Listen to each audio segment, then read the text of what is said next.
sur moi, Seigneur, et que tu étendes mes limites ce matin, que tu me donnes ton cœur, que tu me donnes de parler avec ton cœur, que tu me donnes de parler avec ton autorité ce matin, pour édifier les cœurs ce matin, et que toute la gloire te revienne, au nom de Jésus.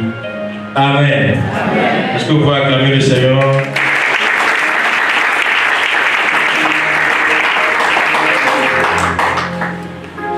Acclamez le Seigneur. Aujourd'hui, c'est la fête des pères. Acclamez le véritable Père, le Père Céleste, celui qui est assis sur son trône, celui qui t'a pris même lorsque tu as pris seul.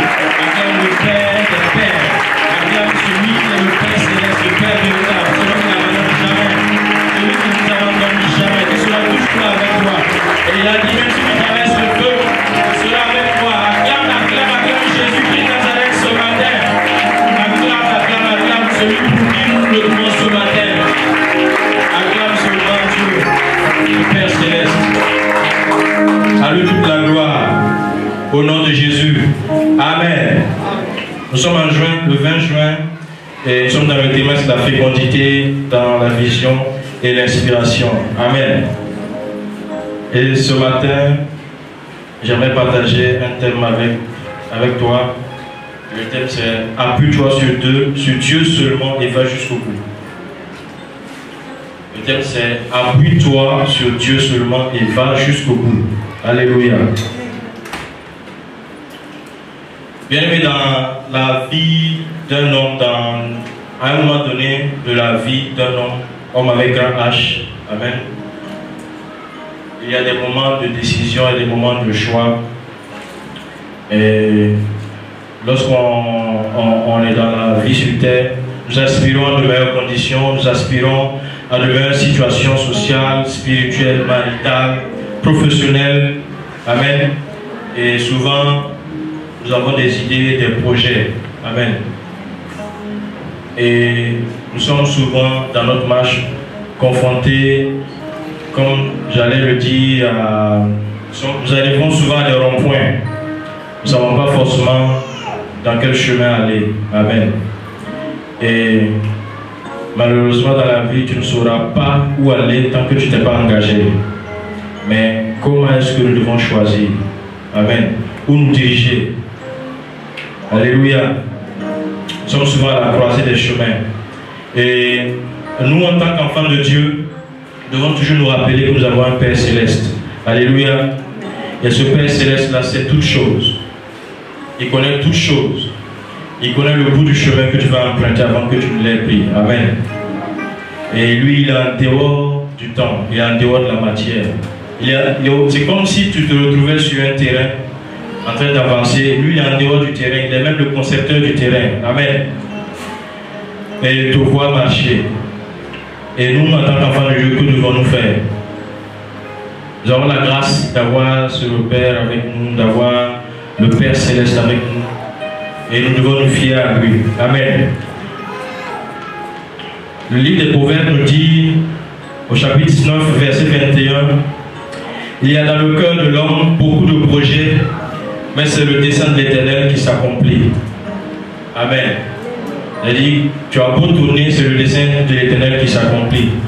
Et si la Bible nous dit cela, nous devons être sages. Avant de nous engager quelque part ou dans un projet quelconque, soyons sages et allons demander au Seigneur quel est lui son plan. Amen. Quel est le dessein du Seigneur pour l'étape dans laquelle nous sommes. Alléluia. J'aimerais qu'on lise ce passage de Ésaïe 55, verset 8. Ésaïe 55, verset 8. Car mes pensées ne sont pas vos pensées, et vos voix ne sont pas mes voix, dit l'Éternel. Autant les cieux sont élevés au-dessus de la terre, autant mes voix sont élevées au-dessus de vos voix, et mes pensées au-dessus de vos pensées. Alléluia. Le Seigneur nous rappelle que autant les cieux sont élevés au-dessus de la terre, lui, ses voix sont au-dessus de nos voix et ses pensées au-dessus de nos pensées. Amen. C'est normal parce que nous regardons, nous avons des yeux physiques. Et je disais tout à l'heure que lui, il est en dehors du terrain et il voit toutes choses. Et pour aller atteindre un objectif, le Seigneur a ses propres voies que nous ne voyons pas forcément. Amen. Le Seigneur passe souvent par des chemins qui peuvent sembler bizarres pour atteindre son but. Mais tout qu'on fait, il atteint son but. Il atteint toujours son but. Alléluia. Et nous allons voir principalement 2 points dans ce message. Le premier point nous dit ceci: s'appuyer sur la parole de Dieu et le Saint-Esprit. Amen. J'ai une question à poser à quelqu'un ce matin. Lorsque tu te retrouves à vouloir faire un choix, sur quoi est-ce que tu te bases? Lorsque tu te retrouves à vouloir t'engager sur un chemin, sur un projet, sur quoi est-ce que tu te bases? Alléluia. Alors, je crois que dans ce trimestre, le pasteur l'a assez souvent dit que Dieu a déjà des visions, des plans pour nous. Et il nous appartient de chercher à connaître ses visions, à connaître ses plans et à travailler à ce que ces choses s'accomplissent dans nos vies avec l'aide du Seigneur. Amen. Donc nous devons apprendre à compter sur Dieu. Dans chaque situation de notre vie, nous devons apprendre à compter sur Dieu. Parce qu'il n'y a pas une situation, il n'y a pas une circonstance dans laquelle Dieu est inculte. Il y a des gens souvent qui pensent que Dieu n'est pas scientifique, Dieu n'est pas mathématicien, Dieu n'est pas financier. Souvent, nous les chrétiens, nous aimons avoir Dieu avec nous à l'église. Mais souvent, dans nos différents projets où nous avons à réfléchir de manière intellectuelle, on met Dieu de côté. Amen. Alléluia. Et on pense que dans ce secteur-là, Dieu ne connaît pas tout. Dieu, c'est le Dieu de la Bible, c'est le Dieu d'Abraham, c'est le Dieu d'Isaac, de Jacob, de Moïse, c'est le Dieu de Paul, c'est le Dieu de Pierre, Jésus. Qu'est-ce que Jésus va venir faire dans mon affaire de finances?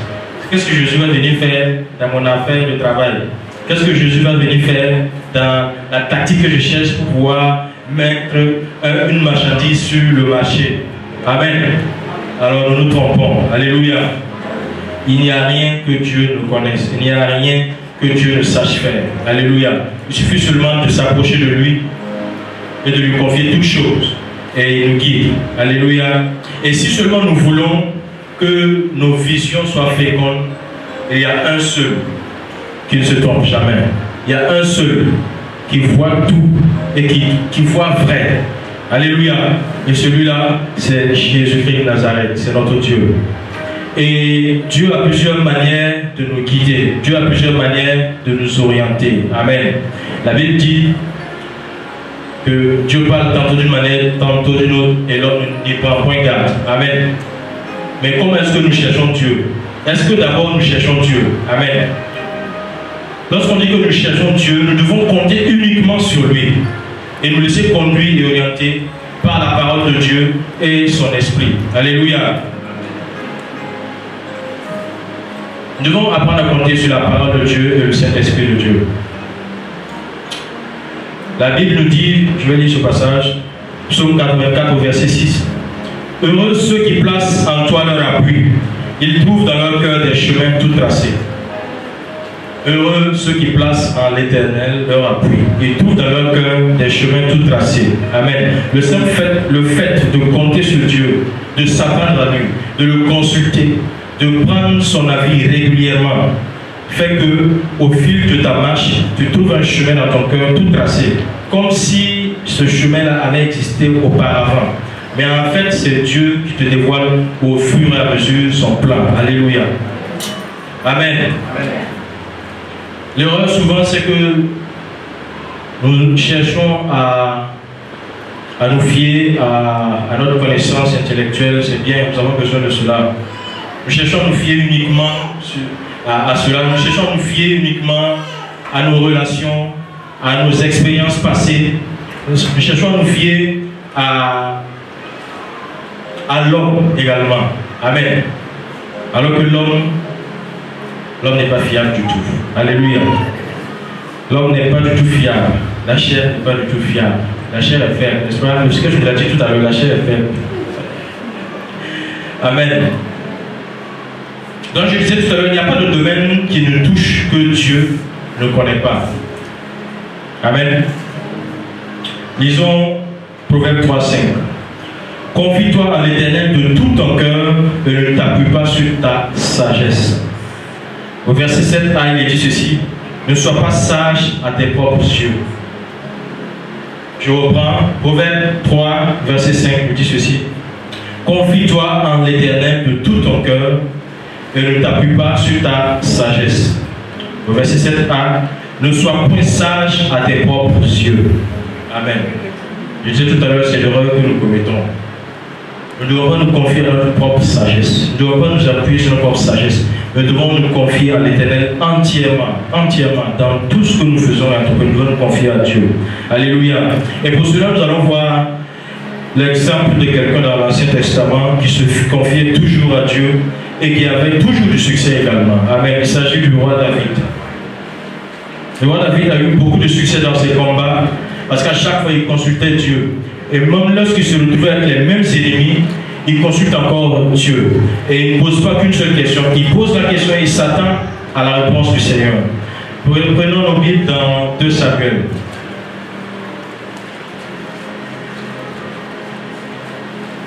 2 Samuel au chapitre 5, à partir du verset 18.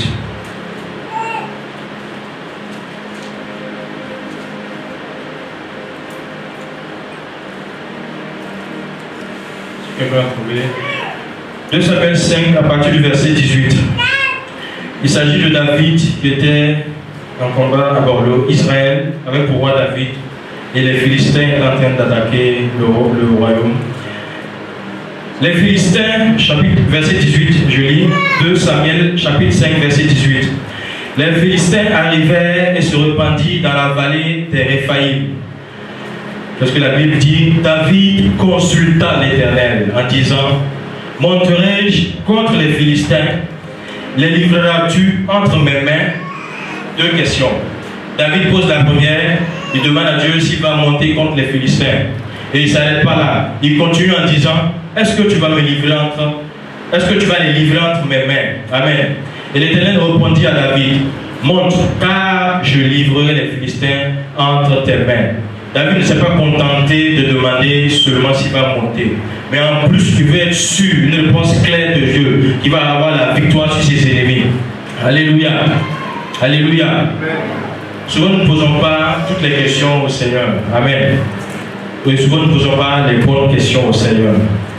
Et l'exemple de David nous montre que le Seigneur s'attend à chaque fois, dans chaque circonstance, que nous le questionnons et il nous répondra. Amen. Au verset 20, le verset 20 dit ceci, du même de Samuel, le chapitre 5. David vint à Baal-Péissam où il est bâti. Donc cette fois, David a battu plutôt les Philistins. Puis il dit, l'Éternel a dispersé mes ennemis devant moi comme des eaux qui s'écoulent. C'est pourquoi l'on a donné à ce lieu le nom de Baal-Pérazim. Ils laissèrent là leurs idoles et David et ses gens les emportèrent. Deuxième attaque. Les Philistins montèrent de nouveau et se répandirent dans la vallée des Réphaïm. Les mêmes ennemis sont allés au même endroit, amen, dans la même vallée des Réphaïm. Et David consulta l'Éternel.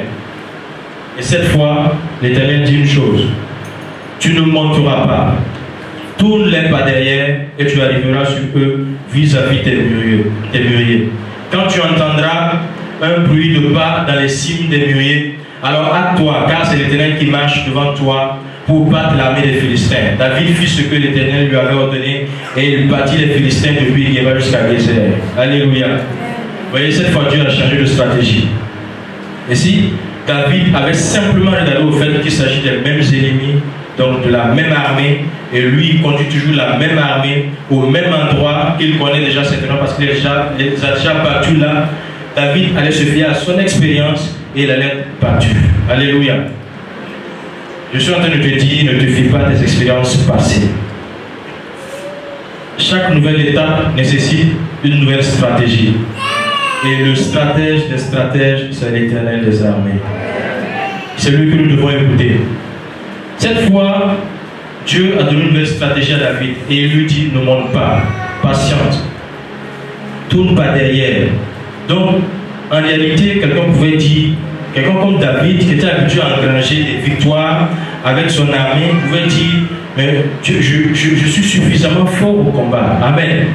Et je peux me passer de ce Dieu-là. C'est les mêmes gars que nous avons battus. Et je conduis la même armée. Je connais mon armée. C'est moi qui les conduis. C'est moi qui les forme, certainement. C'est moi qui les entraîne. Et je suis tous les jours avec eux. Je sais qu'ils n'ont pas changé. C'est les mêmes. Et on va battre nos ennemis. Il allait avoir une grosse défaite. Alléluia. Et cette fois, le Seigneur dit, lui-même, il a marché au devant. Et David devra suivre. Alléluia. J'aimerais dire à quelqu'un, souvent quand tu consultes Dieu, Dieu te demande souvent de quitter, d'arrêter d'être agité et de laisser lui-même faire. Alléluia. Il y a des combats qui ne sont pas forcément des combats dans lesquels tu devras t'agiter. Tu devras simplement apprendre à avoir confiance en Dieu. Tu devras simplement apprendre à te fier à l'Éternel et à le laisser agir et à suivre uniquement ses instructions. Amen. Est-ce que quelqu'un me comprend? J'ai envie de te demander, dans ta vie, est-ce toi le stratège ou est-ce Dieu le stratège? Alléluia. Dans ton projet que tu es en train de monter, est-ce que tu es en train de demander au Seigneur de te conduire? Est-ce que tu es en train de lui demander les chemins par lesquels tu dois passer? Est-ce que tu es en train de lui demander qui il faut aller voir pour monter tel dossier? Ou bien tu regardes ton diplôme? Ou bien tu regardes, qu'est-ce que tu regardes? Tu regardes tes relations, tu regardes ton oncle ministre, tu es en train de regarder le DG que tu connais. Il suffit d'aller le voir et il va régler ton problème. Alléluia. Je suis en train de te demander, est-ce que la filière que tu es en train de choisir à l'école, pour ceux qui vont encore à l'école ou à l'université, est-ce que c'est Dieu qui t'inspire ou est-ce que tu as vu quelqu'un qui a fait la même chose, qui est en train de réussir, qui est en train d'avoir l'argent et toi aussi tu es en train de partir vers là? Je ne dis pas de ne pas avoir de modèle. Il faut avoir des modèles dans la vie, c'est important. Mais par-dessus toute chose, il faut que ce soit le Seigneur qui te conduise. Amen. Ou bien jeune fille, est-ce que tu es en train de regarder le monsieur qui te sourit, qui a une jolie voiture, quand il te parle, tu es tellement dans la joie, tu penses à lui toute la journée, jusqu'à te coucher et tu rêves de lui? En réalité, il ne faut pas venir nous dire que c'est le Seigneur qui te parle dans le songe. Parce que tu as pensé à lui toute la journée. Tu as pensé à lui toute la journée. C'est ta chair qui te donne ce songe. Amen. Alléluia. Est-ce que tu regardes, qu'est-ce que tu regardes pour choisir, pour t'engager dans une direction? Qu'est-ce que tu regardes? Alléluia. Ou bien tu fuis la pauvreté, parce qu'il y a des jeunes filles souvent qui veulent se marier vite parce qu'elles fuient la pauvreté. Amen. Ah, vous n'êtes pas d'accord avec moi? Amen. Parce qu'il y a des filles, quand elles veulent se marier, elles regardent le monsieur et elles se projettent avec le monsieur. Si je fais là, les 1000 francs, je ne gagne pas par jour pour manger là, je vais manger maintenant. Je pourrais désormais changer de statut. Je pourrais moi aussi dire à mes copines que j'ai changé. Je pourrais moi aussi prier. Moi aussi, quand on va parler dans la famille, j'aurai quelque chose pour donner. Amen. Est-ce que c'est cela que tu regardes pour t'engager avec ce monsieur? Ou bien tu te fies à sa parole, à la parole du monsieur, à la parole de ce jeune homme-là, qui est en train certainement de tourner autour de toi, qui te dit de belles choses, que toi aussi tu aimes, tu affectionnes ces choses-là, parce que ce sont des paroles flatteuses. Alléluia. Nous avons lu tout à l'heure, et la Bible dit, malheur à l'homme qui se confie dans l'homme. Amen. Si tu te fies à la parole de ce monsieur, sache que tu es en train de bâtir sur le sable. Alléluia. Il peut être sincère. Il y a ceux qui ne sont pas sincères, qui veulent te flatter, mais même ça, tu ne sais pas le discerner. C'est Dieu qui va te conduire. Et il y a même ceux qui sont sincères. Il a toute la volonté d'être bien avec toi. Mais face aux tentations, la chair est faible, n'est-ce pas? C'est pas moi qui ai dit, c'est le sketch qui a dit. Il a toute la bonne volonté, mais la chair est faible. Alléluia. J'aimerais te dire que tu dois plutôt te fier à celui que le Seigneur a choisi. Et c'est la parole du Seigneur qui ne passe pas. Et si le Seigneur te dit que c'est ce monsieur ou ce monsieur, fie-toi uniquement à cette parole, même si ce monsieur pour le moment ne ressemble à rien. Même s'il ne ressemble à rien, la parole du Seigneur, c'est elle qui ne passe pas. Alléluia. Et dans la parole du Seigneur, il y a la vie. Fie-toi seulement à cette parole. Parce que ce qui trompe souvent les jeunes filles, le Seigneur a préparé quelqu'un pour toi quelqu'un de bien, quelqu'un qui est en train de préparer, qui est en train de bien nettoyer pour toi. Et au lieu de ça, parce que le monsieur ne ressemble à rien, parce qu'il est un jeune étudiant qui se débrouille encore actuellement, toi tu regardes le monsieur qui a avancé là-bas, qui a sa jolie voiture, qui peut tout de suite te dépanner, amen, qui peut tout de suite t'inviter à aller manger poulet, qui peut t'inviter à faire ceci, cela, à assouvir tous tes rêves, les rêves que tu avais là, parce que les jeunes filles ont souvent des rêves d'enfance. Alléluia. Elles ont souvent dans leur tête le gentil monsieur qui doit venir me marier, il faut qu'il soit grand, petit, clair, il faut. Et souvent tu te trompes. Alléluia. Alors que le royaume de Dieu devient de sorte à ne pas frapper les regards. Alléluia. Celui qui est à côté de toi, que tu ne regardes pas, tu ne sais pas les plans du Seigneur pour lui. Et souvent même Dieu fait exprès de le cacher. Pour que si tu es trop gourmand ou trop matériel ou trop quoi, je ne sais pas, tu le rates et puis tu vas regretter. Et lui va prendre quelqu'un qui le mérite encore. Amen. Jeune fille, j'espère que tu as entendu. J'espère que tu as entendu. Ce qui est vrai, ce qui va persister, la parole qui va traverser le temps, c'est la parole de Dieu. Alléluia. Et j'aimerais te dire ceci, Psaume 119, 105. Psaume 119, 105.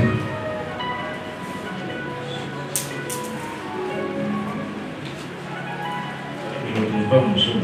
Psaume 119, 105. Quelqu'un a retrouvé? 105. Ok. Ta parole est une lampe à mes pieds. Je veux juste cette partie, je ne veux pas le reste. Ta parole est une lampe à mes pieds. Regardez cette parole. Ta parole est une lampe à mes pieds. La lampe n'est pas au-dessus de toi. La lampe est à tes pieds. Alléluia. C'est-à-dire qu'à chaque fois que tu fais un pas, la parole de Dieu t'éclaire. Chaque petit pas a sa lumière. Chaque petit pas a son éclairage. Alléluia. Est-ce que quelqu'un me suit? Chaque petit pas requiert une lumière.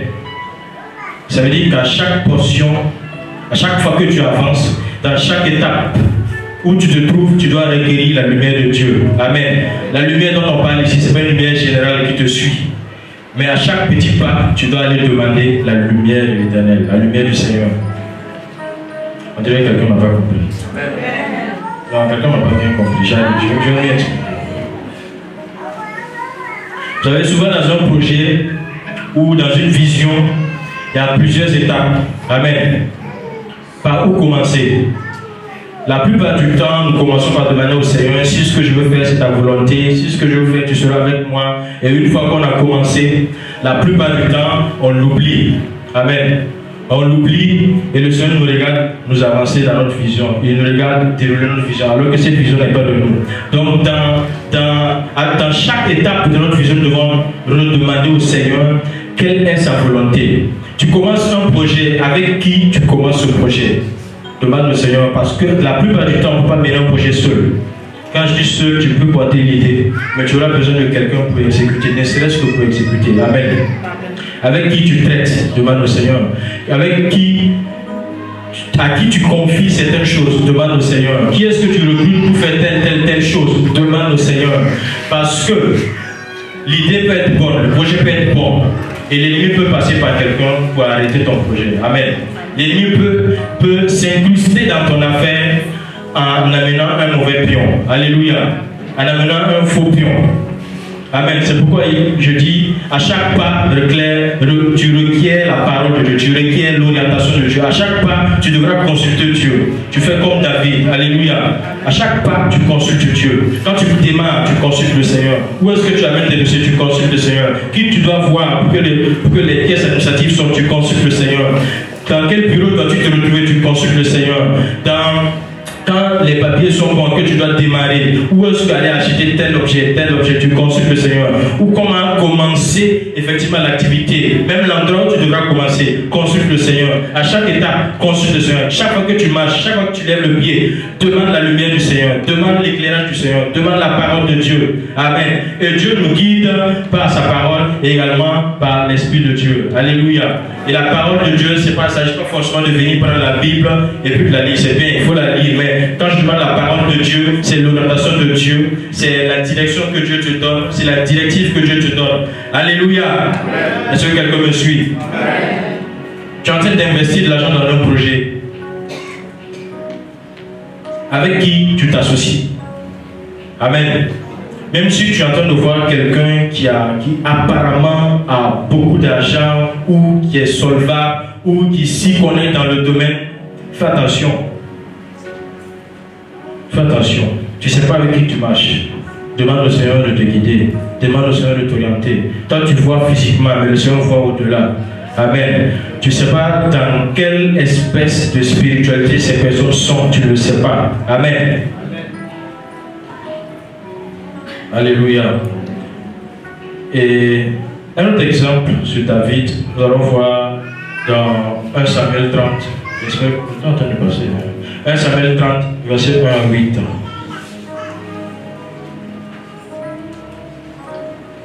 Je vais lire très rapidement. Lorsque David arriva le 3e jour à Tsiklag avec ses gens, les Amalécites avaient fait une invasion dans le Midi et à Tsiklag. Ils avaient détruit et brûlé Tsiklag après avoir fait prisonnier les femmes et tous ceux qui s'y trouvaient, petits et grands.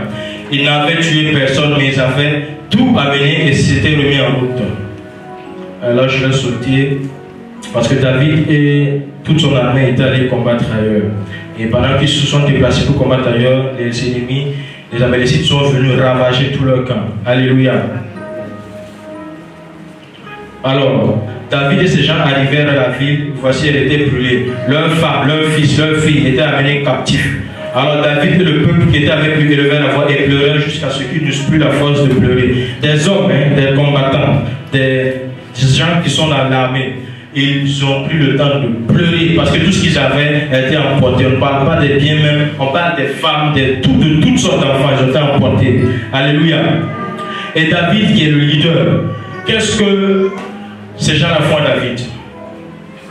Lorsqu'ils ont fini de pleurer, et la Bible rajoute un détail, les 2 femmes de David avaient été amenées. David fut dans une grande angoisse car le peuple parlait de le lapider. Le peuple, David qui est dans la même situation qu'eux, David qui est leur leader, qui les avait menés à la guerre, ils se sont retournés contre David en train de vouloir le lapider. Parce que tous avaient de l'amertume dans l'âme, chacun à cause de ses fils et de ses filles. Mais qu'est-ce que la Bible dit? David reprit courage. Et qu'est-ce que David a fait? En s'appuyant sur l'Éternel, son Dieu. Alléluia.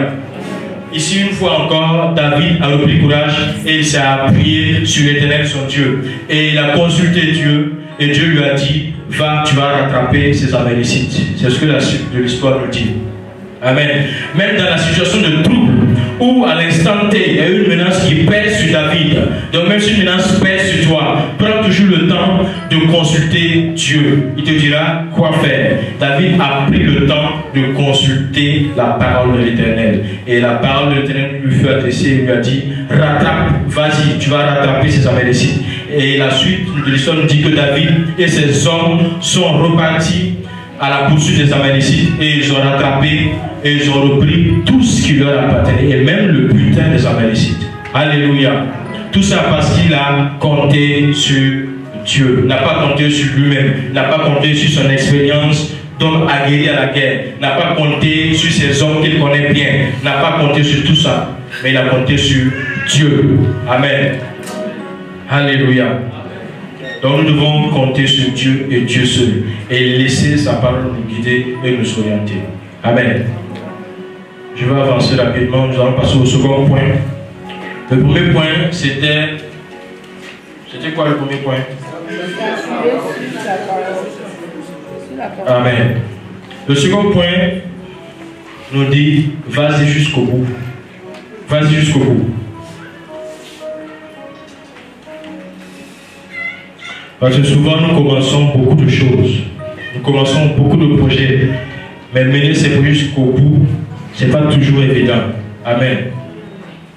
Parce que bien souvent, il y a des difficultés, il y a des embûches, il y a des problèmes. Et ce n'est pas parce que quelque chose n'est pas de Dieu qu'il y a des difficultés. Même si ton orientation est de Dieu, il y aura toujours des difficultés. Amen. Il y aura toujours des obstacles. Mais la bonne nouvelle, c'est que si tu te fies, tu te confies à l'Éternel, c'est que tu auras toujours la victoire. Amen. Parce qu'il est avec toi et que toi tu comptes sur lui et tu ne comptes pas sur toi.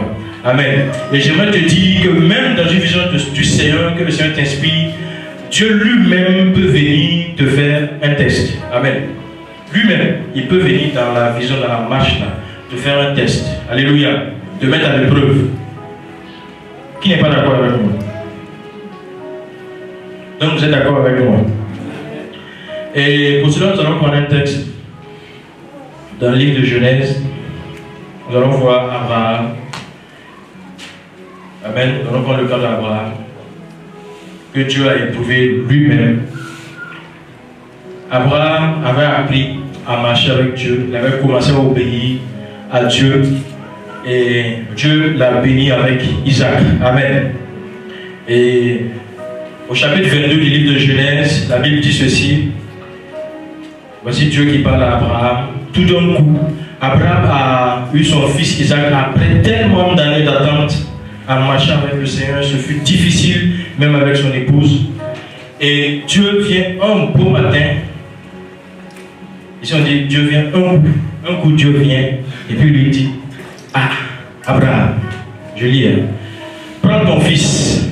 Et puis Dieu insiste, ton unique, celui que tu aimes, Isaac, va-t'en au pays de Moria et là offre-le en holocauste sur l'une des montagnes que je te dirai. Je l'ai dit à Abraham, je l'ai demandé à Dieu, mais est-ce que, je ne sais pas, mais c'est moi qui n'ai pas bien entendu, ou bien tu te trompes de personne. Si tu m'avais dit l'autre enfant, je peux comprendre. Si tu m'avais dit je parle autre, je peux comprendre. Dieu, j'ai marché avec toi, je ne t'ai jamais vu réclamer quelqu'un. Est-ce que tu prends les hommes maintenant en sacrifice? Je ne t'ai pas connu comme ça. Un coup, mon fils, que j'ai attendu 25 ans, j'ai marché avec toi, tu me l'as promis. Celui dont tu parlais depuis là, ta promesse là. Et puis tu veux que je le sacrifie. Amen. Ah, en tout cas, si moi j'étais Abraham, j'allais poser ces questions-là à Dieu. Ici, Dieu a voulu éprouver Abraham. Amen. Dieu a voulu voir jusqu'où Abraham l'aime. Dieu a voulu voir jusqu'où la foi d'Abraham arrive. Amen. Et au verset 10 à 12, Abraham, on voit que Abraham a obéi. Malgré tout, Abraham c'est vraiment le père de la foi. Parce que ça, il faut avoir la foi pour continuer à aller avec ce Dieu-là. Amen. Parce qu'il y a certains d'entre nous, si ça s'était passé comme ça avec nous, allez dire Dieu, ce jour-là, je crois qu'on va s'arrêter, toi et moi. C'est bon. J'ai eu ce que je voulais. Bon, j'étais disposé à te suivre, mais ce que tu me demandes, ça dépasse mes forces. Et Abraham a obéi. Abraham étendit sa main et puis le couteau pour égorger son fils. Alors l'ange de l'Éternel l'appela des cieux et dit Abraham, Abraham, il répondit, me voici. Et on connaît la suite de l'histoire. Amen. L'ange de l'Éternel a empêché qu'Abraham sacrifie son fils. Mais ce que je veux te dire là, c'est que en réalité, Dieu s'apprêtait à faire quelque chose de très grave avec Abraham. Dieu s'apprêtait à traiter, non pas avec Abraham seul, mais avec sa postérité. Toute sa descendance devait être bénie. Amen. Et en réalité,